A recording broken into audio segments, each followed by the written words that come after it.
Abra sua Bíblia em 1 Samuel, capítulo 1, versículo 11.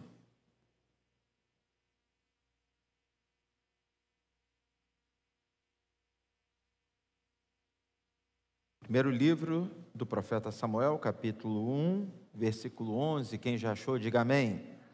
E fez um voto dizendo: ó Senhor dos exércitos, se tu deres atenção à humilhação de tua serva, te lembrares de mim e não te esqueceres de tua serva, mas lhe deres um filho, então eu o dedicarei ao Senhor por todos os dias de sua vida, e o seu cabelo e a sua barba nunca serão cortados.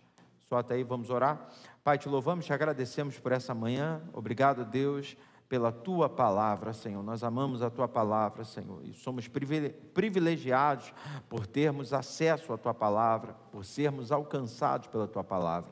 Perdoa os nossos pecados, nossas falhas, nos limpa o nosso coração, nossas mãos, nossas mentes, para que a tua palavra possa fluir, Senhor, entre nós, e que sejamos edificados, avivados, renovados pelo poder da tua palavra, Senhor.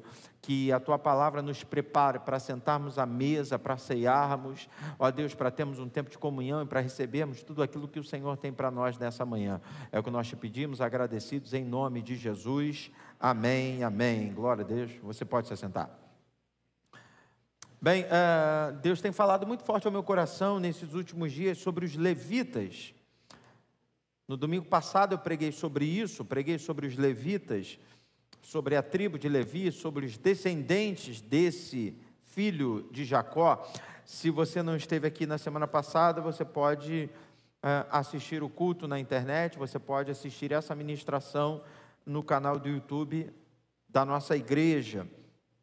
E na semana passada eu falava que os levitas, eles assumem o lugar do serviço ao Senhor, que era para ser feito pelos primogênitos.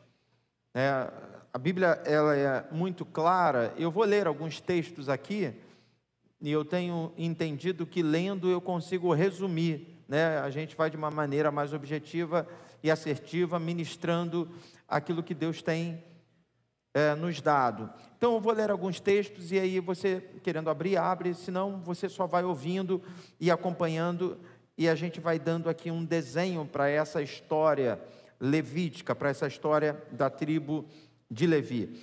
Êxodo 13, 2, Êxodo capítulo 13, verso 2, diz assim: consagrem a mim todos os primogênitos, o primeiro filho israelita me pertence, não somente entre os homens, mas também entre os animais. No versículo 12 há um reforço disso, do mesmo capítulo diz: separem para o Senhor o primeiro nascido de todo o ventre, todos os primeiros machos dos seus rebanhos pertencem ao Senhor. Bem, no capítulo anterior, no capítulo 12, a Bíblia nos mostra o livramento dado pelo Senhor ao povo de Israel, quando a última praga é liberada sobre o Egito, matando todos os primogênitos. Deus dá uma ordem para que o povo de Israel passasse nos umbrais de suas portas o sangue do cordeiro que eles haviam sacrificado para a Páscoa. E aí, quando o espírito da morte vem sobre o Egito, quando essa última praga vem sobre o Egito, ao ver o sangue do cordeiro na porta dos hebreus, o espírito da morte não entra, Então há morte só para os primogênitos egípcios.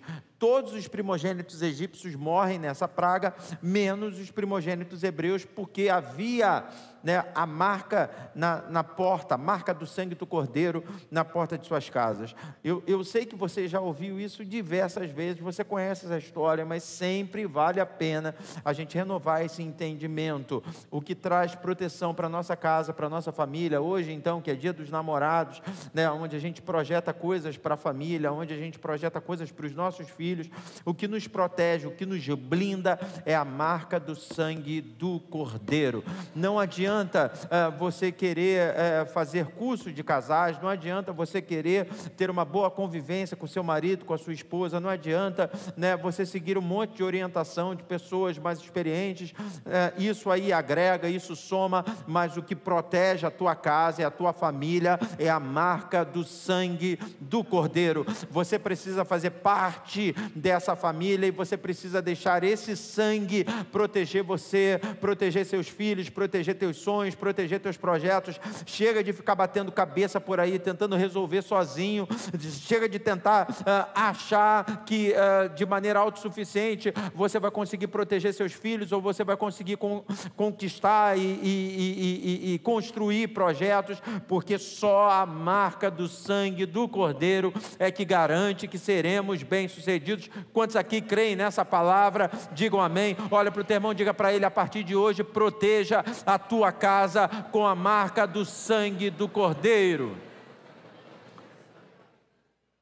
Irmãos, diferentemente do povo de Israel lá no Egito, nós temos acesso ao advento da cruz, nós temos acesso ao sacrifício perfeito, ao sangue de Jesus, o Cordeiro perfeito, que foi vertido por nós na cruz do Calvário. Então, para nós a blindagem é ainda maior, para nós a proteção é ainda maior. Não é algo que só cobre, mas é algo que apaga o pecado, é algo que reconstrói uma história, é algo que restitui aquilo que foi roubado. Levanta a sua mão em nome de Jesus. Eu quero profetizar e declarar: a sua casa, a sua família é guardada, protegida pelo sangue de Jesus. A tua casa, a tua família é bendita. O diabo não tem poder sobre teus filhos, não tem poder sobre teu marido, não tem poder sobre a sua esposa. O diabo não tem poder sobre a tua casa. A tua casa é do Senhor. Oh, meu Deus! Então Deus livra os primogênitos, e Ele diz: agora eles são meus.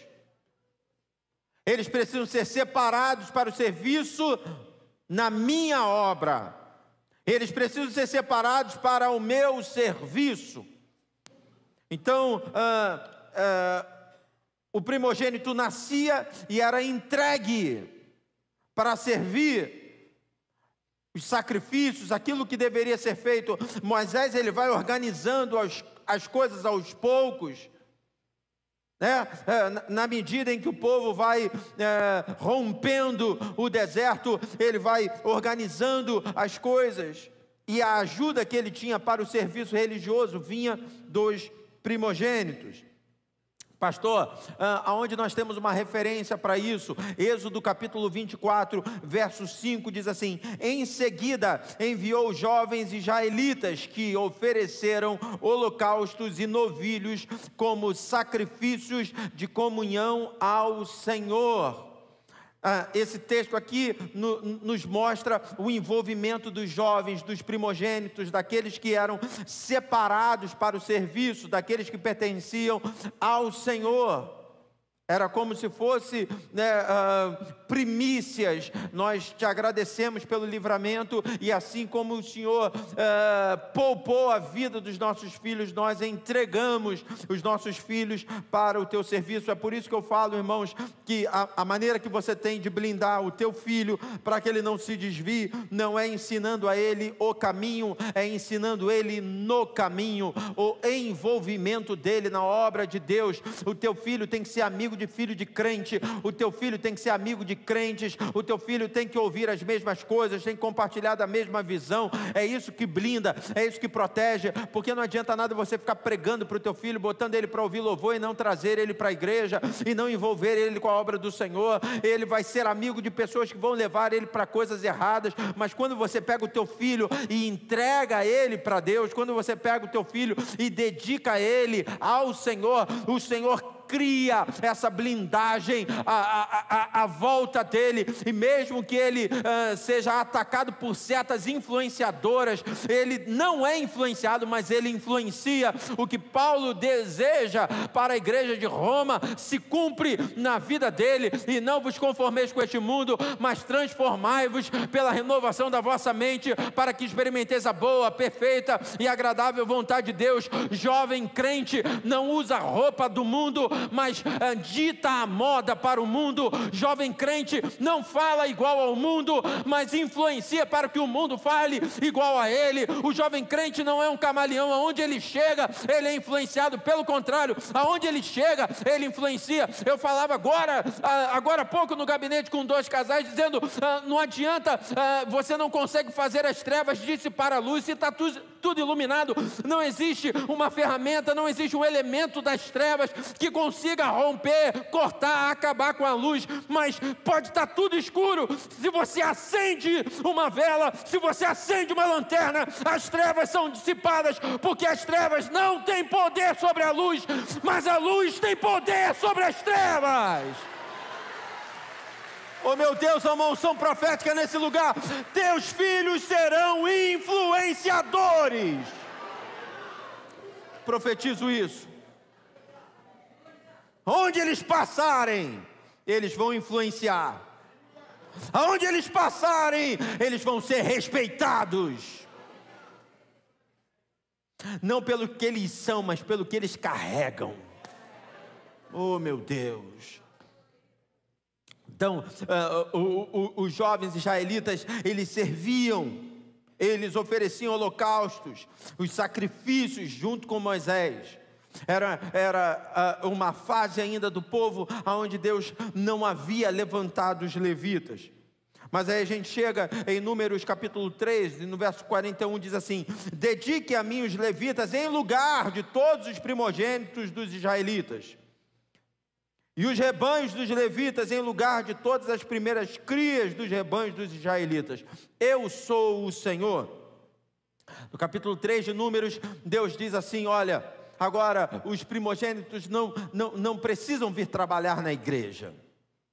Os primogênitos não precisam serem entregues mais na igreja. Agora eu levanto uma classe sacerdotal. Eu levanto agora uma classe que vai cuidar da igreja, que vai cuidar do tabernáculo, que vai cuidar do serviço religioso, que são exatamente os levitas. Eu falei aqui na semana passada sobre o prazer de ser levita, né? De se entregar para o serviço, de se entregar para a obra de Deus. Dentro da classe levítica, nós tínhamos os coatitas, que eram os responsáveis pelo sacerdócio. Então tinha levita que cuidava da portaria, tinha levita que desmontava e montava o tabernáculo, tinha levita que cuidava da música, né, mais à frente, tinha levita que arrumava as coisas, mas tinha os sacerdotes, aqueles que podiam entrar além do véu, aqueles que sacrificavam. Esses sacerdotes, eles eram levitas, mas eles eram especificamente coatitas.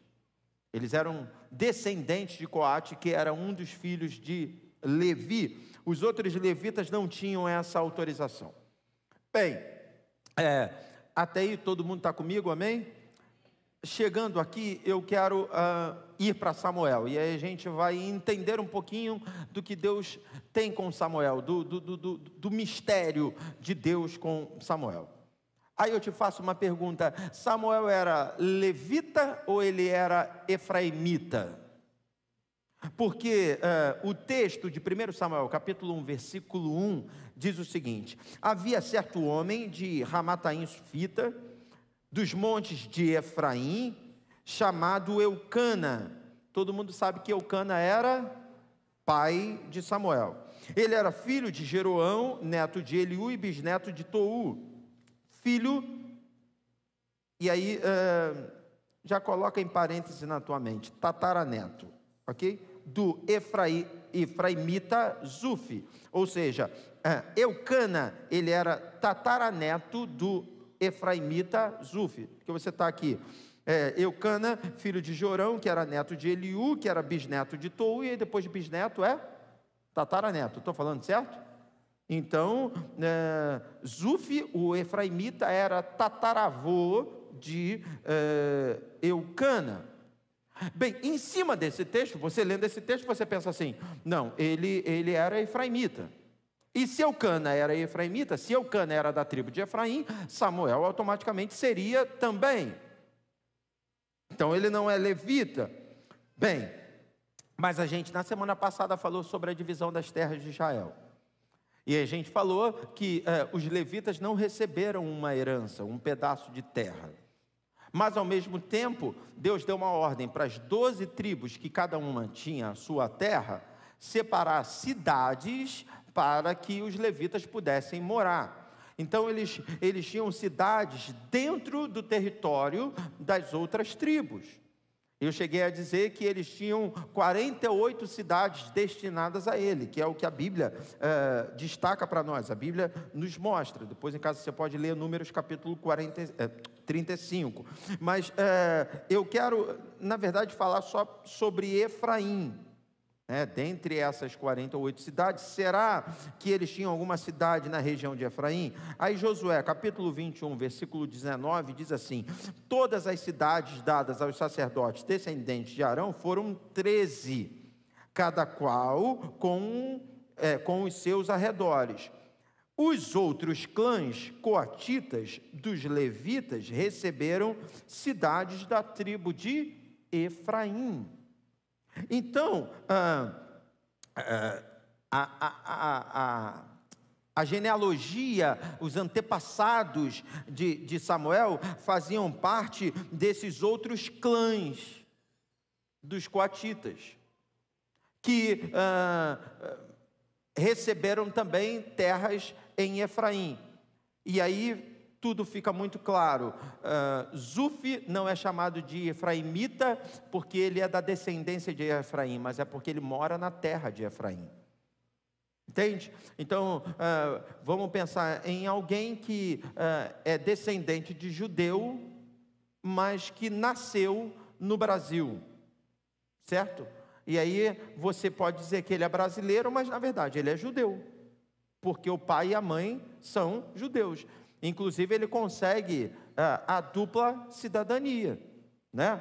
Descendente de português, descendente de inglês. Ele inclusive no seu passaporte consegue, né, ter um passaporte europeu, porque seus pais são europeus. Mas ele também é conhecido como brasileiro, por quê? Porque ele nasceu no Brasil. Então você tinha um descendente de Levi, só que havia nascido em Efraim, e aí era chamado também de efraimita. Mas a tribo que dá a vida a Samuel é a tribo de Levi. E isso a gente encontra, lógico, nas genealogias. Eu vou ler aqui também, para a gente poder ser objetivo, né? A mensagem de hoje ela vai ser meia estudo, ok? Pode ser? Amém? A gente vai lendo aqui e eu acho que a gente vai conseguir pautar melhor a ideia que o Espírito Santo ministrou ao meu coração. 1 Crônicas, capítulo 6, versículo 33 em diante, diz assim: são estes os que serviam com seus filhos. Dos filhos dos coatitas, Emã, o cantor, filho de Joel, filho de Samuel. Então entenda, a gente está vindo de trás para frente. Ok? A gente está falando de Emã, que era filho de Joel, que era filho de Samuel, que era filho de Eucana, que era filho de Jeroão, que era filho de Eliel, que era filho de Toá, que era filho de Zuf, que era filho de Eucana, outro Eucana, tá? De repente um em homenagem ao outro, ok? Que era filho de Maate e de Amassai, e aí vai indo. Aí lá na frente é filho de Ebiasaf, filho de Coré, repita comigo, Coré. Guarda esse nome aí.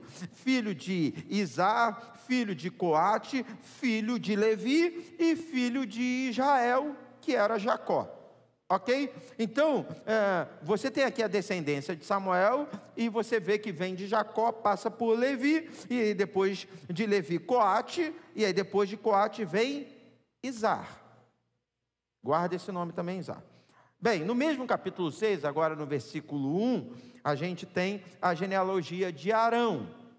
E na genealogia de Arão está assim: os filhos de Levi foram Gerson, Coate e Merari. Lembra que a gente falou isso domingo passado, né? Gerson, Coate e Merari. Os filhos de Coate, Anrão, Izar, Hebron e Uziel. Os filhos de Anrão, Arão, Moisés, Miriam. E aí, vamos parar por aqui. Deixa eu te perguntar, quem era o pai de Arão? A gente acabou de ler. Anrão, fala para o seu irmão, Anrão, não é Anrão, é Anrão, ok? Aí eu pedi para você guardar um nome, um foi Coré, eu falei um outro, Izar era irmão de Anrão. Ok? Então nós temos Levi. Levi tem Gerson, Coate e Merari. Temos Coate. Coate tem Anrão e Izar. Aí tem mais dois, mas nós vamos, para não ficar muito nome para a gente guardar, a gente vai ficar só em Anrão e Izar. Eu queria ter esse negócio de data show, esse negócio chique, né, que coach tem. Eu não vai apertar, deixa para a próxima. Vamos na mão mesmo. Aí tem o Levi, certo? Aí o Levi tem 3 filhos. Aí tem Coate. Os coatitas são importantes, porque eles, a partir de Coate, que vem a linhagem sacerdotal, certo? Aí Coate tem 4 filhos. Desses 4 filhos, eu pedi para você guardar o nome de 2. Anrão e Izar. Beleza. De Anrão vem Arão. E em Arão, Deus estabelece o sacerdócio sobre Israel. Ok? Só que o outro é Izar. Samuel, ele é descendente de Izar e não de Anrão. Consequentemente, Samuel não é da linhagem de Arão. Certo ou errado? Certo. E aí nós temos aqui uma questão para resolver. Por quê, pastor? Porque a Bíblia é clara dizendo que o sacerdócio deveria ser a partir da linhagem de Arão. Como então Samuel poderia ser sacerdote? Aí alguém vai dizer assim: pastor, mas eu nem sabia que Samuel era sacerdote. Porque quando você lê os primeiros capítulos de Samuel, você vê Samuel entregue no templo, vestido com vestes sacerdotais e trabalhando. Está lá, depois você lê. Mas como alguém que não era da linhagem de Arão, e que servia, era coatita, ok, era levita, ok, mas tinha um último detalhe: ele tinha que ser descendente de Arão. O seu tataravô não podia ser Izar, tinha que ser Anrão, porque tinha que ter passado por Arão, mas não passa. E eu vou falar que essa questão, ela já tinha sido discutida antes. Qual foi o nome que eu pedi para você repetir sem ser Izar? Coré. Quem é que lembra de Coré? Ou Corá? Alguém já lembra dessa história? Quem foi esse camarada? Esse camarada foi um camarada que levantou uma rebeldia no meio do povo. Ele se juntou com mais 2 endemoniados e ele pôs em questão o que? Alguém lembra? Olha para o teu irmão e diga para cima: vamos estudar mais a Bíblia, amado. Ele pôs em questão o sacerdócio de Arão. Agora eu lembrei da vara que floresceu. Lembra desse episódio? O cabeça dessa história é Coré ou Corá. É ele que reclama, dizendo assim: toda a assembleia é santa. Por que que Arão é que tem que ser o sacerdote? Por que que a gente não pode ser também? E até então não tinha esse martelo batido dizendo que a descendência sacerdotal viria de Arão. Até então o que se sabe é que tinha que ser levita. Então, levita por levita eu também sou. E alguém de repente: mas tem que ser coatita. Coatita por coatita eu também sou. Aí alguém teria que falar assim: não, mas tem que ser de Anrão. Aí, ali que seria a diferença, porque ele era de Izar. Coré, ele não era de Anrão, ele era de Izar. Só que a gente não vê no texto bíblico alguém dizendo: não, mas tinha que ser de Anrão. Não, porque quando começa a confusão, quando alguém tenta colocar em dúvida o teu chamado ministerial sacerdotal, não gaste sua saliva. Se alguém olha para você tentando te diminuir, dizendo que você não é o que Deus está dizendo que você é, não gaste a tua saliva. Olha para o teu irmão e diga assim: quem compra essa briga é o Senhor.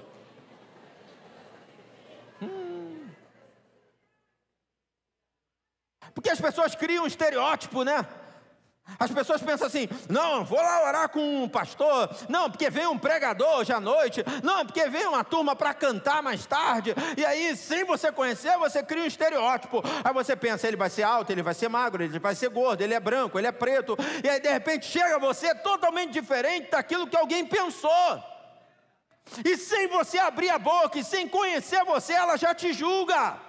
E ela diz: ah, não, essa pessoa não. E você não precisa se aborrecer e nem gastar saliva, porque nessa hora você conta com um elemento, sabe qual é, irmão? Unção. Você abre a tua boca e aí o Espírito Santo começa a se movimentar. Quer ouçam, quer deixem de ouvir, hão de saber que você é um profeta. Ah, meu Deus. Por quê? Presta atenção, querido. Não tem discussão. Não tem discussão. Coré se levanta querendo tomar o lugar que não foi dado por Deus para ele. Eita. Posso falar, irmão? Tem muita gente querendo o teu lugar. Olha para o teu irmão e diga para ele assim: não se abala não, filho. Olha para o teu irmão e diga assim: o lugar que é teu ninguém tira. Tem teu nome e teu sobrenome. Teu. Agora é toda a Assembleia Santa, fala até o evangeliquez, né? Ele quer, não, todo mundo é santo, que não sei o quê. Eu preciso ganhar tempo, a gente está com a hora avançada. Mas irmãos, resumo: a terra abre. Quem já leu esse texto? E engole. Coré, engole ele, famílias e todo mundo que estava se rebelando contra ele. Vai todo mundo. Olha para o teu irmão e diga assim: teus inimigos. Vamos pautar que vai ficar melhor. Diga assim: os invejosos, os caluniadores, os fofoqueiros, tudo vai ser engolido pela terra.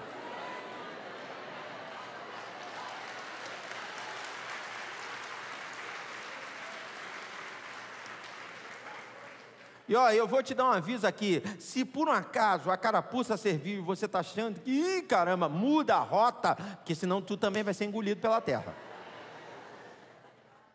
Porque às vezes aqui, né, ninguém vai tomar meu lugar, mas Deus sabe, mas você está querendo tomar o lugar do outro, né?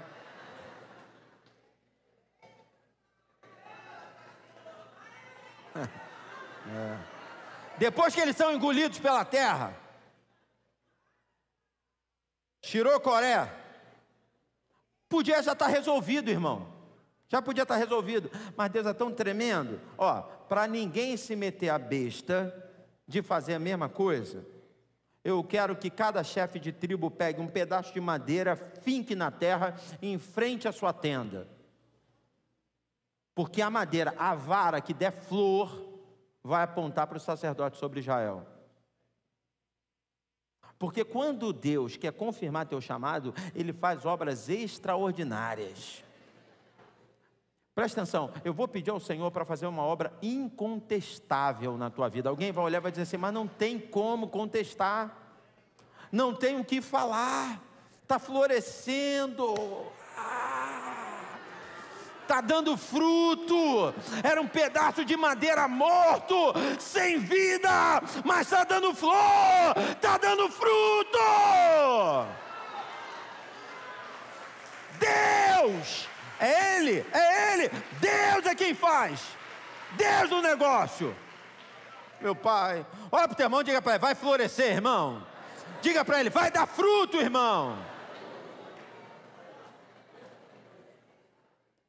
Agora, escute. Arão, levantado como sacerdote, descendente de quem mesmo? Arão. Aí você tem Coré, brigando pelo sacerdócio, descendente de quem mesmo? Izar. Engolido. Aí anos se passam, me aparece um camarada chamado Samuel, descendente de quem, irmãos? Izar. Com essa referência, quando o meu tataravô se meteu com descendente de Arão, Foi engolido. Então, irmão, humanamente falando, a gente não se mistura nisso. Hein? A gente não entra. Não vamos nisso. Mas a Bíblia diz que Ana, mãe de Samuel, esposa de Eucana, que era descendente de Isaar. Você vai sair daqui decorado. Ana, ela ora, todo ano ela vai dizendo, eu quero um filho, eu quero um filho, eu quero um filho. E um dia ela faz um voto. Ela diz assim, se eu tiver um filho, eu vou dar ele para o templo. Só que os primogênitos que eram entregues para o templo já não precisavam ser entregues mais, porque a tribo de Levi veio para assumir isso.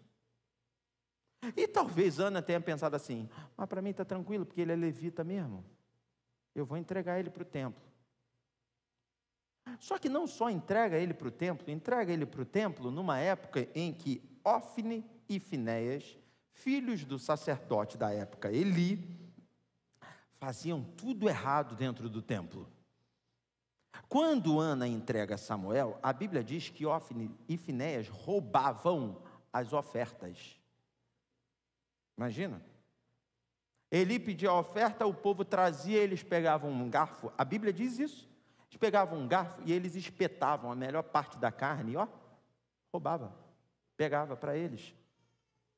Existia transgressão, degradação, corrupção dentro do templo. Só que Ana entendia assim, o templo não é deles, o tabernáculo não é deles, é do Senhor. Eu não estou entregando meu filho para eles, eu estou entregando para o Senhor. Em nome de Jesus, desconstrua a ideia de que você vem aqui terça-feira no culto do pastor Manuel, quinta-feira no culto do pastor Samuel, tal dia no culto de fulano, você vem aqui na igreja do pastor Samuel, na igreja do pastor Manuel. Em nome de Jesus, desconstrua, você vem aqui no culto ao Senhor, na terça, na quinta, domingo de manhã, domingo de noite, não tem culto de ninguém, é culto do Senhor, porque céus e terra passam, o que fica é a palavra do Senhor. Que a gente é criança e a gente fica escolhendo, vou em tal dia, porque tal dia é melhor, que não sei o que, como se o Deus da terça fosse um, o Deus da quinta fosse outro, o Deus de domingo fosse outro, Deus de sábado fosse outro. Bom, Deus é Deus, imutável. O culto não foi bom hoje não, culpa tua. A culpa não foi do pastor não, culpa tua. Porque você é que faz o culto. Olha para o teu irmão, diga isso para ele, você é que faz o culto. Teu glória a Deus, é a tua fé, é a tua adoração. E Ana entendia isso, Ana entendia. Eu vou entregar ele para o Senhor. E entrega ele para o Senhor. E aí eu percebo uma diferença que é crucial entre Samuel, descendente de Isaar, e Coré, descendente de Isaar. Coré queria o que era de Arão, Samuel não. Samuel foi para o templo para servir a Eli. Podia estar tudo errado, Samuel estava ali para servir. E eu provo a você isso. A Bíblia diz no capítulo 3, que Deus aparece no quarto, no lugar onde Samuel estava deitado, no templo. Deus aparece para ele e o chama pelo nome. Irmão, pensa numa manifestação forte. Imagine Deus te chamando pelo teu nome. E você ouvindo Deus como você está ouvindo o teu irmão aí do teu lado. Samuel. Mas o temor que ele tinha a Deus e o respeito que ele tinha à sua liderança não deixou ele fazer diferente. Ele ouvia, levantava e ia lá perguntar, sacerdote, está me chamando? Porque alguém aqui tem que me instruir. E se tem alguém para me instruir aqui, esse alguém é o meu sacerdote. Não interessa como está o templo, o Senhor é minha referência.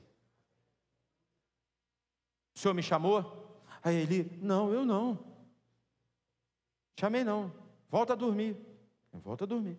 Samuel, levanta de novo. O senhor me chamou?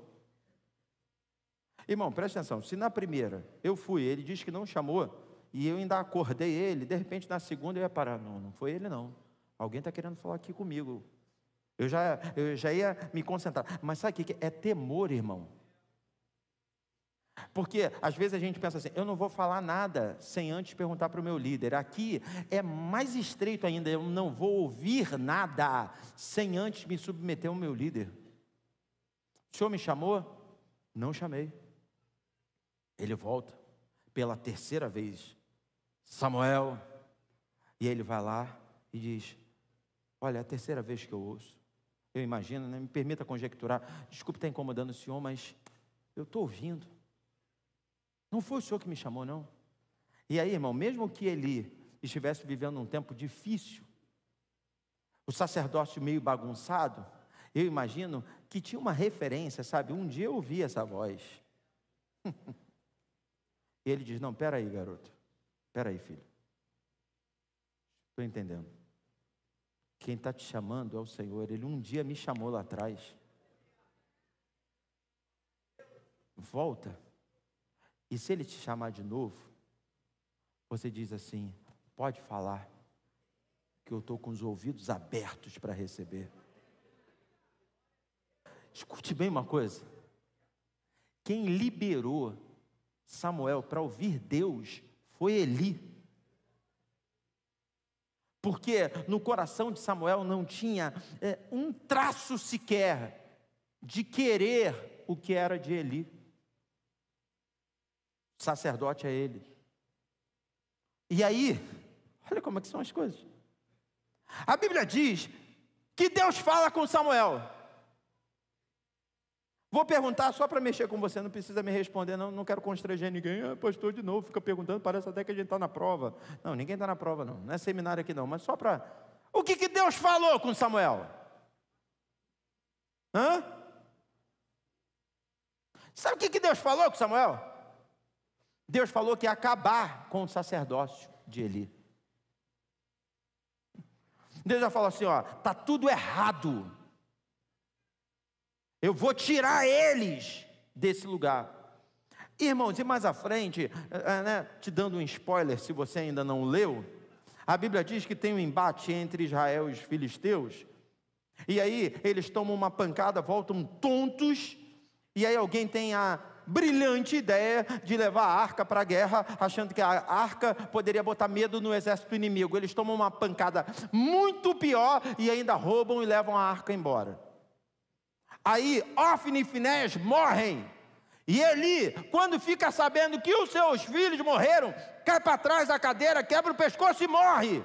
A promessa se cumpre. A palavra dada por Deus ali em 1 Samuel capítulo 3 se cumpre. Mas eu quero chamar a tua atenção, deixa eu ver se eu acho esse texto aqui. Esse aqui vale a pena. Oh, meu Deus. Coloca para mim aí 1 Samuel capítulo 3. Pode ser a partir do versículo 11. Vamos ler rapidinho, eu já estou terminando a mensagem. E o Senhor disse a Samuel: vou realizar em Israel algo que fará tinir os ouvidos de todos os que ficarem sabendo. Verso 12. Nessa ocasião executarei contra Eli tudo o que falei contra a sua família, do começo ao fim. Verso 13. Pois eu lhe disse que julgaria sua família para sempre por causa do pecado dos seus filhos, do qual ele tinha consciência. Seus filhos se fizeram desprezíveis e ele não os puniu. Segura aí. Essa foi a palavra. Sabe esse sacerdote que você está respeitando aí? Vou fazer isso com ele, porque os filhos estavam fazendo tudo errado, ele sabia e não fez nada. Coloca no versículo 15, pode pular o 14, eu acho que... esse aí, Samuel ficou deitado até de manhã e então abriu as portas da casa do Senhor. Ele teve medo. Sabe o que é isso? Respeito. Eu gosto de uma outra versão que diz assim: e ele temeu. Ele pensou assim: é o meu líder? Porque, irmãos, eu vou falar uma coisa, tem umas pessoas que são muito ousadas, sabe? Tem gente que é muito ousada. Tem gente que bate na porta do gabinete: eu vim aqui para entregar, que não sei o quê, papapá. Não é que você não pode ser profeta para o pastor, não. Mas tu tem que ser profeta, irmão. Tu tem que ser profeta. Tem gente que é ousada, que no meio de um culto como esse, para o culto, tu tem que ser profeta. O que você está falando tem que vir de Deus. Porque o espírito dos profetas está sujeito aos profetas. Há uma liderança, há uma ordem. Irmãos, ele podia dar um passa fora em Samuel. Podia dizer assim: ô garoto, quem é você? Mas é fato, irmão, quando você ouve, quando queima, e você tem certeza que é Deus, você tem que entregar. E ele entregou, e se cumpriu. Mas eu quero chamar a atenção para o fato de que ele temeu. Por quê? Porque ele não queria derrubar Eli. Se ele quisesse derrubar, se ele fosse um Coré, ele ia dizer assim: era tudo o que eu queria. Mas ele temeu. Ele pensou assim: isso vai machucar o meu líder. Eu sei que ele está errado, mas vai machucar ele. Sabe, queridos, às vezes a gente precisa fazer esse trabalho mental, porque o diabo ele fica colocando só os defeitos das pessoas que são referências para a nossa vida na vitrine. E a gente diz: aí, tá vendo? Passou por mim e não me cumprimentou. Tá vendo? É mentido. Tá vendo? Outro dia eu fui lá, foi meio grosso comigo. O culto acaba muito tarde. Só os defeitos, os defeitos, os defeitos. O dia que ele orou e que você foi curado, você esquece. O dia que ele, e você não viu, dobrou os joelhos 3 horas da manhã para interceder pela sua casa, você não reconhece. Sabe? Porque o diabo fica colocando, ó, tá vendo? Ele não presta, ele não presta, ele não presta, ele não presta. Em nome de Jesus, não se deixe picar. Não se deixe contaminar. Porque se eu tivesse que dar uma frase para a mensagem dessa manhã, a frase é a seguinte: a unção que você respeita é a unção que você recebe. Você não vai receber unção passando a mão. Você vai receber a unção respeitando. E ele respeitou. E ele temeu. Aí você pode estar se perguntando assim: pastor, mas tem mais uma questão aí, como? Porque o senhor não respondeu isso. Como ele entrou para o sacerdócio da linhagem de Arão, sem ser da linhagem de Arão? Repita comigo: por adoção. Porque quando a gente pensa na base, repita comigo, base, na base do nosso relacionamento com Cristo, a palavra é adoção. Quando a gente fala na paternidade divina, a palavra é adoção. O que Ana fez? Ana pegou o seu filho e disse assim: agora ele é teu filho. Cuida dele, Eli.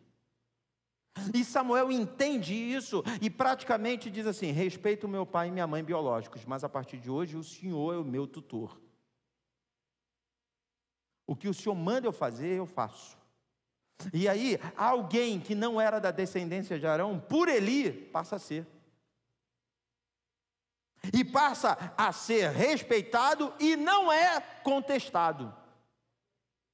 Porque é filho legítimo. Não tem essa assim: ah, mas fulano não é filho de sangue. É filho legítimo. Leva o sobrenome. Está lá na certidão. Não nasceu do ventre, mas a respeito, a consideração, a submissão. Aí eu pergunto a você: será que você tem vivido aquém da possibilidade de ministrar como um descendente de Arão, porque ainda não se submeteu à adoção? Porque você quer fazer, mas não quer um pai para te instruir. Você quer ser, mas não entende que precisa de alguém que, registre o teu nome no nome dele. Para você fazer, Em nome de Jesus, você precisa se submeter à adoção. Eita! Não, deixa eu ler um texto aqui. Meu Pai. Quem sente que Deus está aqui nesse lugar? Diga amém. Ah, Jesus. Romanos capítulo 8. Pode pôr só o verso 15. Pode ficar de pé já no teu lugar. Olha o que está escrito aí, irmãos. Pois vocês não receberam um espírito que os escravize para novamente temerem, ter medo, mas receberam um espírito que os torna filhos por adoção, por meio do qual clamamos, Abba, Pai. Pode glorificar o Senhor aí, querido.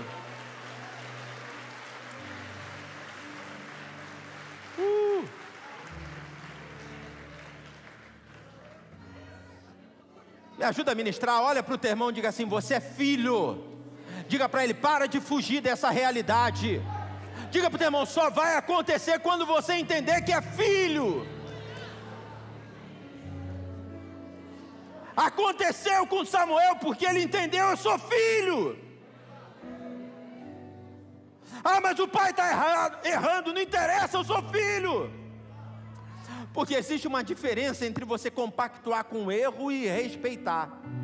Eu não preciso compactuar com o erro, mas eu estou submisso, eu respeito. E erro, Deus trata do filho sem atingir Deus trata do pai sem atingir o filho. É porque agora a gente não tem tempo, mas depois em casa vai procurar, vai na internet e procura lá, Ezequiel fala sobre isso. Não é porque o pai rouba que o filho vai pagar. Porque erro, Deus vai tratando individualmente. Agora, você precisa de um nome.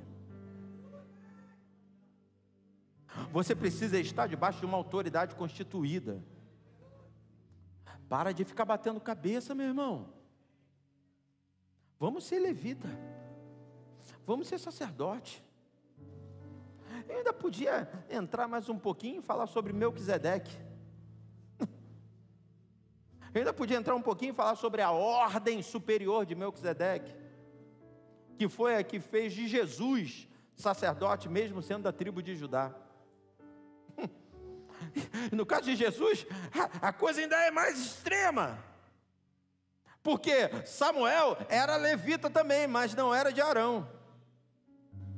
Jesus nem levita era.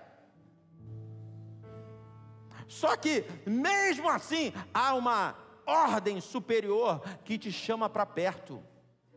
Há uma ordem superior que te dá autoridade para vencer. Quantos querem vencer aí? Digam amém. Mas entenda, irmão, você tem que estar debaixo de uma tutela. Chamar os diáconos aqui em cima, eu quero fazer uma oração. Deus hoje vai quebrar todo espírito de orfandade. Pastor, o que é isso? O que significa isso? Gente que acha que está sozinho. De repente, biologicamente falando, perdeu o pai e perdeu a mãe, são órfãos. Às vezes, psicologicamente falando, perderam o pai e perderam a mãe. Eles estão vivos, mas não tem menor contato com eles mais. Órfãos. Só que na minha Bíblia, na tua Bíblia está escrito: se o meu pai ou a minha mãe me abandonar, o Senhor me acolherá. Eu amo o capítulo 8 do Evangelho de João, quando Jesus diz para os judeus: conhecereis a verdade, e a verdade vos libertará. Eles então indagam: nós seremos livres de quê? Afinal de contas somos filhos de Abraão. Porque a gente debruça a nossa paternidade em algo visível, palpável. E no caso deles, somos filhos de Abraão. No caso de alguém, eu sou da Nova Jerusalém. Eu tenho um pai, eu tenho uma mãe. Aí Jesus desconstrói a ideia e diz assim: antes que Abraão existisse, eu sou. Porque se existe uma paternidade que você precisa se debruçar, essa paternidade sou eu. Sou eu. Teu pai pode falhar, eu não vou falhar. Teu pastor pode falhar, eu não vou falhar. Deus hoje te cura dessa orfandade. Deus cura você hoje desse medo. Fala para 3 pessoas diferentes: você não está sozinho.